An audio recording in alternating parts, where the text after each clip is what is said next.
All right, guys. As always, Luca here is going to make this more difficult than it needs to be. The heck you got on there? But yeah, I had someone who wanted me to watch this specific video. It's supposed that, well, I haven't watched it, of course, but it's entitled Noah's Flood on North America. And just by the channel name, Genesis Apologetics, you can get a fairly good idea of what it's going to be about. So, I don't know. Maybe it'll bring up something that I hadn't thought about before. So, let's go ahead and jump right in.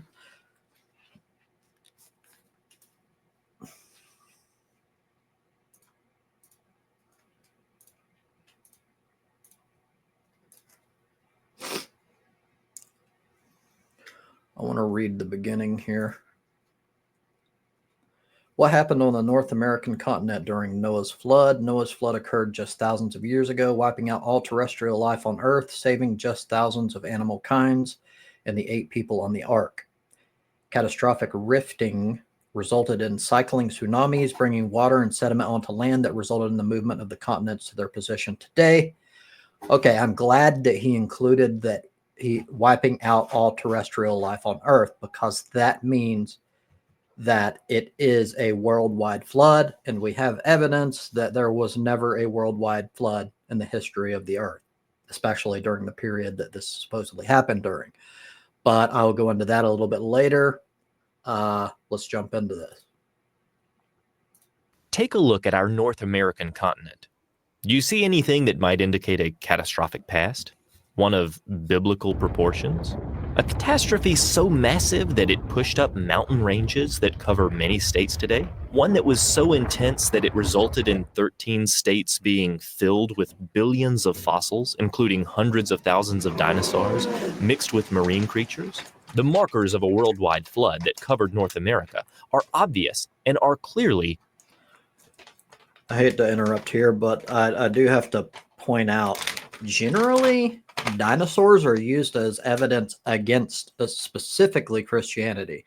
I don't know about Islam. I don't come from a region that has a whole lot of Muslim followers, but dinosaurs generally don't help creationists because, well, unless you're just a theist, just a plain theist, if you believe in Christianity, like, you have to go a long ways in explaining why there's an entire account of creation in Genesis. And it just kind of starts with God creating all of this stuff, and then all of a sudden, like, skips an entire extremely long, important part of Earth's history, which is these eras where dinosaurs were basically the top dog. Why is that? Anyhow, I'll continue. Still seen today. Let's go back in time to see if we can reconstruct just what happened during the biblical flood of Noah's time. Before the flood began, North America was different, much different. You couldn't even put boundary markers around what we now call California and much of the West Coast. South America was pressed up against North America. Most of the high hills did not even exist, at least not yet. The environment was much different, and large creatures roamed the lush green landscape, thriving in what was intended to be paradise. But when human wickedness became unrestrained and every thought of the human heart was only evil continually, God decided to wipe this rampant wickedness from the face of the earth. Genesis 6 records that God said to Noah, "The end of all flesh has come before me, for the earth is filled with violence through them, and behold, I will destroy them with the earth." The process you're about to see unfold will show you just how life on earth was extinguished with the earth, save those on the ark. The Bible records that this fearsome display of God's wrath began when all the fountains of the great deep were broken up and the windows of heaven were opened. When this happened, the North American continent began a major transformation. Animals living in rich pre-flood habitats were about to be rapidly buried and entombed by tsunamis, mud flows, and volcanic ash. As the fountains of the Great Deep split apart, catastrophic oceanic rifting quickly spread around the globe. The scars of this rifting remain today, with some 40,000 miles of mid-ocean ridges visible on the ocean bottom. So, just as a kind of thought of what I've seen so far, it seems that this particular branch of, or this brand of apologetics attempts to just use already understood science. And maybe he's not, maybe he's going to kind of branch out or deviate a little bit. But it seems like he's just going through common knowledge and then just saying, yeah, that proves God, which it doesn't, of course. It has nothing to do with it. Well, let's continue. This rapid rifting caused oceanic plate to plunge or subduct beneath the North American continent. Just as today, ocean plates plunging into the earth generated earthquakes and tsunamis. However, because of the speed of this process, the tsunamis were hundreds of feet high. Nothing on the continent could withstand these massive surges. Early in this unfolding cataclysm, surprise fees? Frickin' Not here. ads. While some other tax preparers leave you guessing, H&R Block the Sauk, Tippecanoe, and Kaskaskia megasequences of fossil-bearing sediments were deposited over North America. Seawater rose globally as a result of new seafloor formation and increased thermal expansion. However, because only a small portion of the global seafloor had been replaced by new, warmer, more buoyant seafloor, these first three megasequences were mostly affecting the shallow marine realm, as the sea level was not high enough to inundate the North American interior. It was not until the later Absaroka sequence, when sea level was higher, that we see the first coal seams and land animals mixed in with marine animals in the fossil record. Once the Pacific and Farallon plates began forming in earnest during the Absaroka phase, subduction began along the west coast on a massive scale. The weight of the subducting slab along the western edge of North America caused that region to be depressed, and the Zuni megasequence began.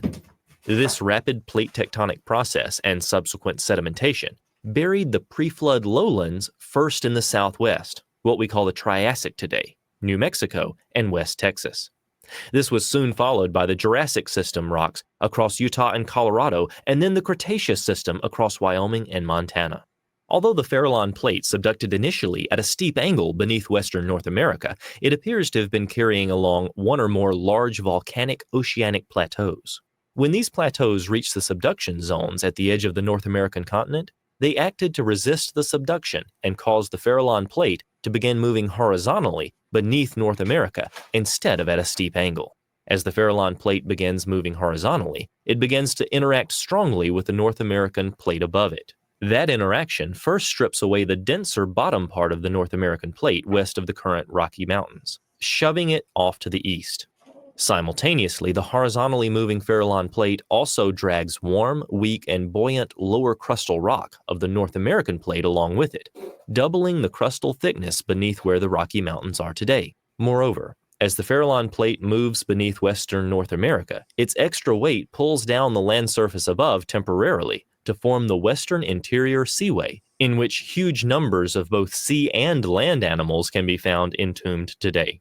A considerable area of North America was covered by the Western Interior Seaway.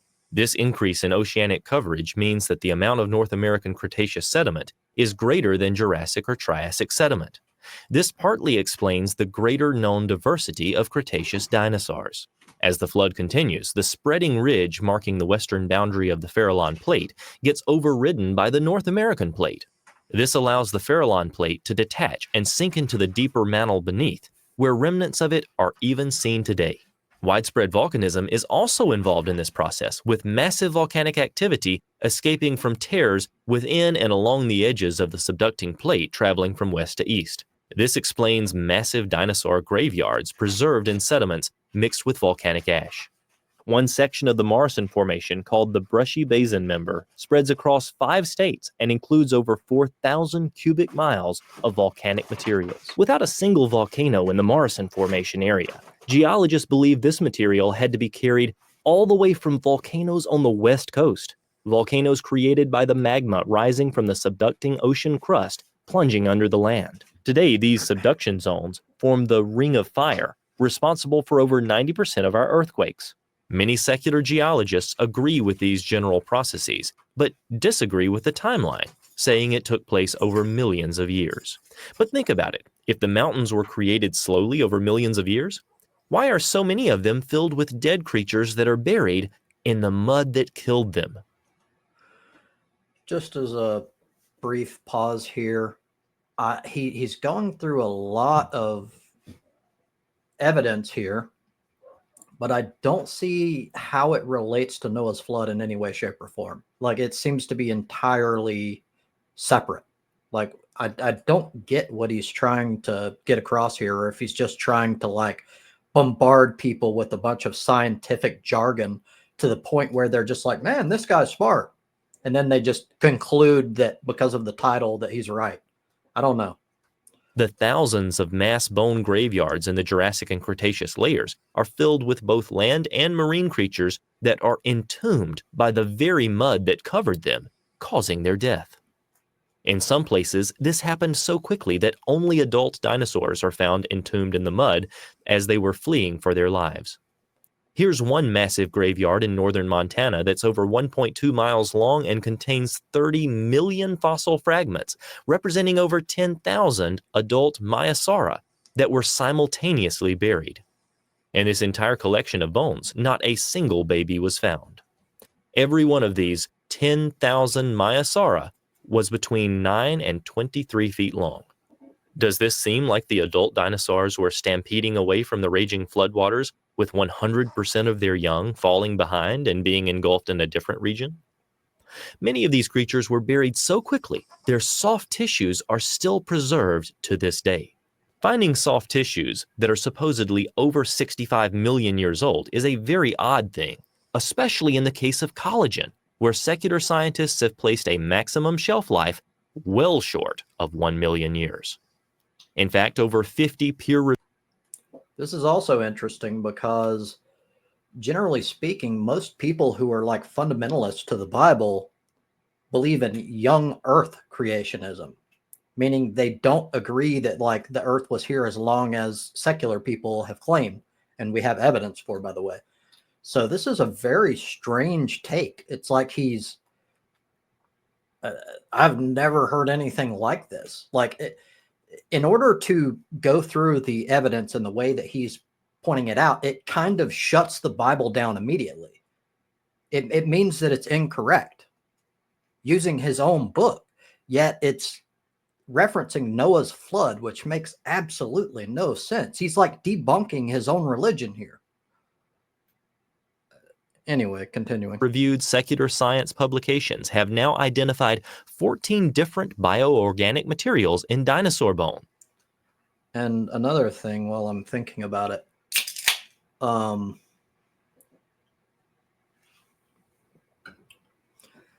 even if he eventually shows that this was a flood in the North American region, it still doesn't even come close to proving a worldwide flood, which is what would be required in order to make Noah's Ark and the whole Noah's flood story legitimate.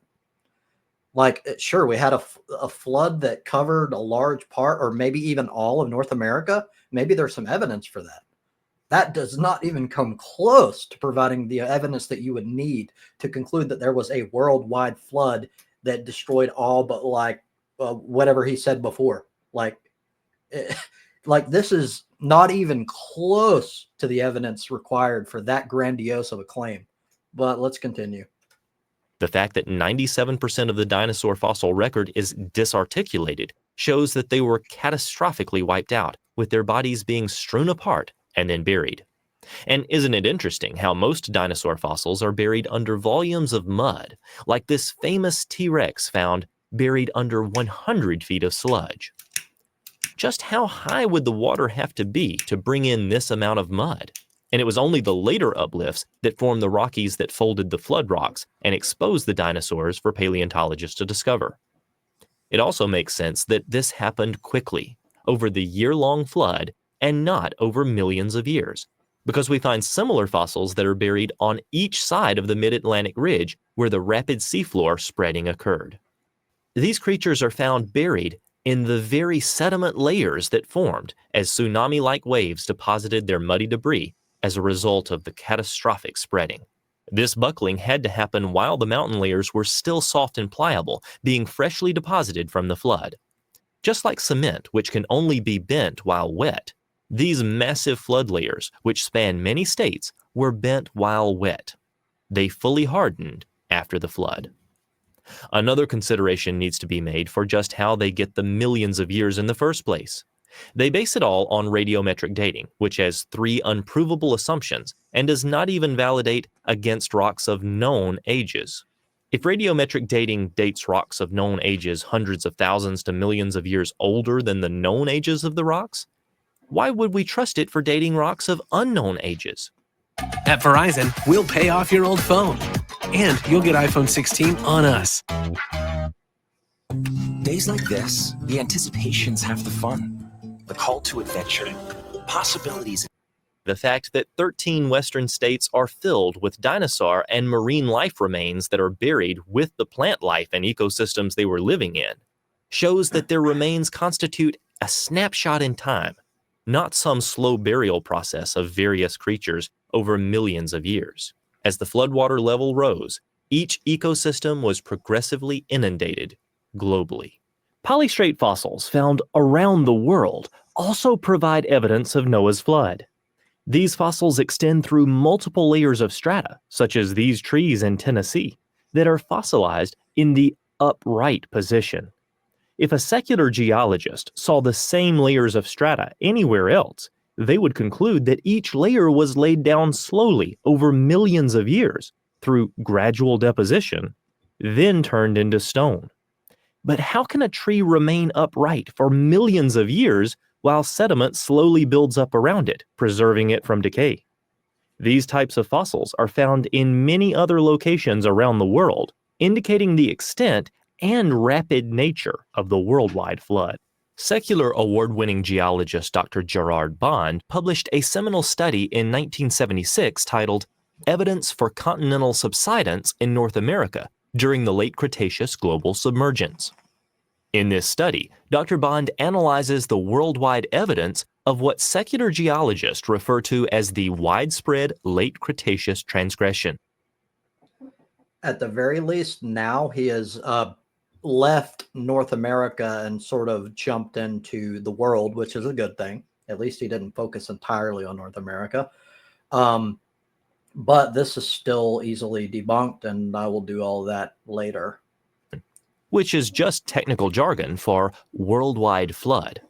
What's interesting about Dr. Bond's study, however, is not that it confirms a worldwide flood, but that it concludes that such a flood could not have occurred without the continents being warped, buckled, and are pushed down by some unknown process. Dr. Bond shows conclusively that there's absolutely no way that changes to the sea level alone could be responsible for making up the massive Cretaceous fossil layers around the world, especially on North America. Dr. Bond's study revealed that a sea level rise of 310 meters is required to flood the Cretaceous layers based on their current elevation. However, the maximum thickness of the fossil layers produced by a 310-meter sea level rise is only about 700 meters. The challenge is that in North America, nearly 50% of the Cretaceous layers contains strata thicker than 700 meters, indicating that the continents had to sink and or buckle during this global inundation. Therefore, to explain the excess thicknesses, subsidence of continental crust beyond isostatic response to sediment loading is required in large parts of North America during the transgression, even if sea level rose as much as 310 meters. In other words, there's just no way that rising sea levels alone can explain the fossil record in North America. Something much more catastrophic that warped and or submerged the continents just had to be involved. This finding has been confirmed by study after study since Bond's original work. During the last stages of the year-long flood, the water recedes off of the continents. The evidence for this is all over North America. In fact, most of the erosion of the Earth's surface took place during the runoff of the floodwater, when, just as Psalms 104 says, the mountains rose and the ocean basins sank. The tops of the mountains were eroded off and were transported to the east, leaving massive sandstone and mud-rich deposits, such as the Ogallala formations, that extends across the Great Plains states from Texas to the Dakotas. Is he trying to make the case that scripture refers to, at least in that time period, it is talking about North America? Because if so, that is so easily debunked. Much of this eroded material ended up in the Gulf of Mexico, where we find thousands of feet of Cenozoic sediment shed off the North American continent, providing hosts for oil-rich deposits. During the abative phase of this process, the water flowed as wide currents. Then, when the mountains and plateaus became exposed above the floodwater, the water began to channelize around these obstacles, leading to the dispersive phase, where the channelized flow cut away surrounding sediments. The eroded debris was swept off the continents and deposited where the currents slowed, in deep water at the continent margin, forming the continental shelf and slope. Massive submarine canyons all around North America are obvious markers that this occurred. These canyons show how huge volumes of water poured off the continents and were funneled into catastrophically carved canyons along the continental margins as a result. Take the Monterey Submarine Canyon, for example. This canyon is deep, really deep, nearly 12,000 feet below the surface, and the main channel meanders over 250 miles seaward, making it the largest submarine canyon along the coast of North America. It is comparable in size to the Grand Canyon, with canyon walls rising about a mile from the seafloor. Erosion beyond anything we can imagine today rapidly carved this canyon during the runoff stage of the flood. In some places, especially along the west coast of North America, erosional canyons have cut through the continental margin, and it just so happens that the deepest submarine canyons start on the continental shelf and then run at right angles away from the continents. This makes perfect sense for a worldwide flood. Just how much runoff did it take to carve something like the Monterey Canyon, which is deeper than the Grand Canyon? And these canyons are up and down the entire west coast. The rapid runoff stages of the flood is also evidenced by massive boulders that were transported hundreds of miles from the plateaus of northwestern US and western Canada. Continent-wide runoff from a global flood provides a plausible explanation. Tremendous currents would have sheeted across the continent, transporting the massive boulders. Many of these boulders even have percussion marks, indicating violent collisions during transportation. The evidence for the recent worldwide flood described in the Bible is all over North America. We have subducted seafloors, rapidly uplifted mountains, bent and folded but not broken sedimentary layers, similar fossils straddling both sides of the Mid-Atlantic Ridge, 13 states filled with dead dinosaurs mixed with marine life, massive submarine canyons, and boulders transported hundreds of miles. These all provide powerful confirmation of a global flood, just as the Bible records. Looking for answers about what the Bible teaches about creation, the fossil record, dinosaurs? Download the Genesis Apologetics. All right.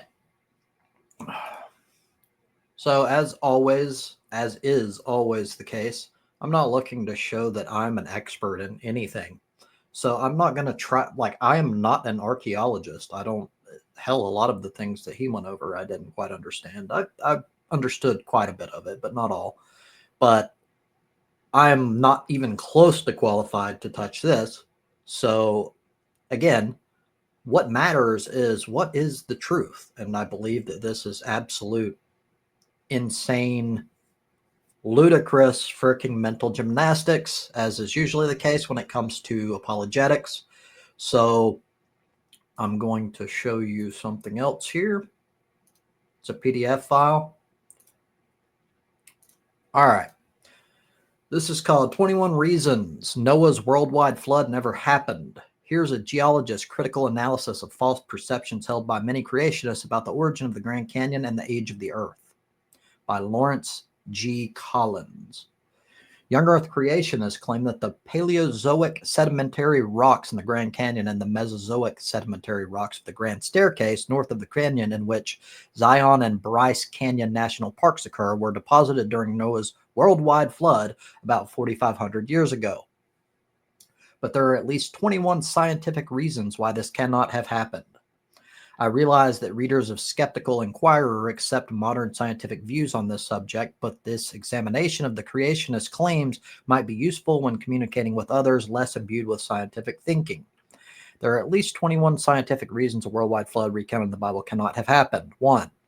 The stair-step appearance of erosion of sedimentary rocks in the Grand Canyon with sandstones and limestones forming cliffs and shales forming gentle slopes cannot happen if all these rocks were deposited in less than 1 year.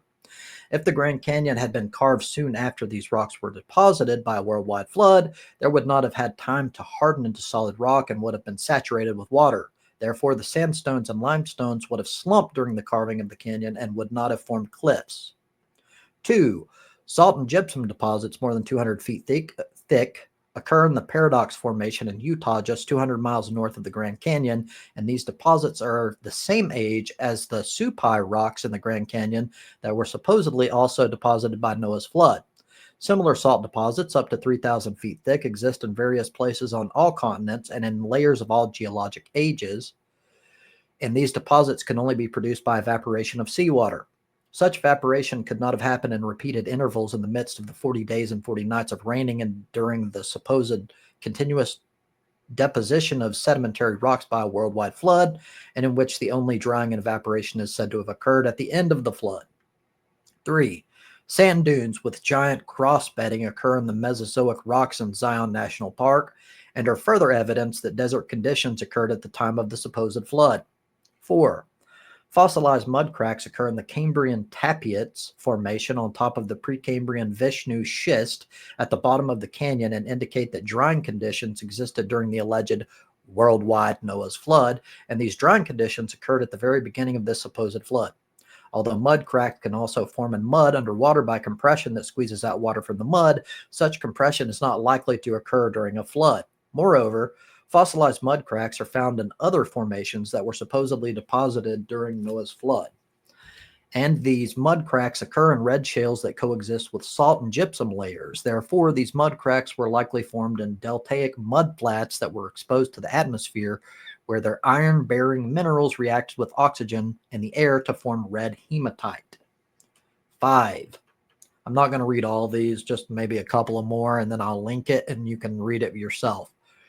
Raindrop prints occur in many places around the world, which could not have been formed or preserved if the muds, now in shales, containing these prints were deposited underwater during Noah's flood.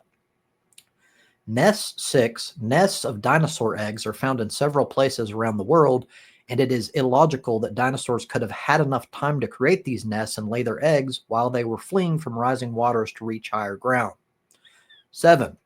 The White Cliffs of Dover on the eastern coast of England consist of chalk layers up to more than 350 feet thick that are composed of fossilized coccoliths, a kind of algae, and these layers are the same age as the sedimentary rocks that overlie giant cross-bedded sandstones in Zion National Park, and therefore they were supposedly also deposited by Noah's flood. But coccoliths are very tiny and have chloroplasts that require sunlight and must float close to the ocean surface to get energy from the sun. And there is a figure of it, coccoliths in chalk, available from Google Images of coccoliths. Because of this fact, all of them could not have been living at the same time to depths of 350 feet in the 1 year in which the flood is said to have occurred, because that many organisms in the water at the same time would have blocked out the sun from organisms below the near surface. One more. 8. Up to 4,590 foot thicknesses of radiolarians occur on the Pacific Ocean floor. Radiolarians are tiny marine organisms with silica skeletons. There is a figure of radiolarians, their drawings, and they also contain chloroplasts that must float near the ocean surface to obtain sunlight. The rate at which dead radiolarians settle to the bottom of the sea is too slow for that thickness and amount of radiolarians to accumulate in the 4,500 years since Noah's flood. Although radiolarians are not found in the sedimentary rocks of the Grand Canyon, fossilized radiolarians are common in sedimentary layers in other parts of the world of the same geologic age, and each of these layers contains distinctly different radiolarian species that are among more than 4,000 different species that have been identified. Chaotic rushing waters of a tsunami and Noah's flood would have been unable to sort out these different species in different geologic ages, from those living early in the flood to those created late in the flood.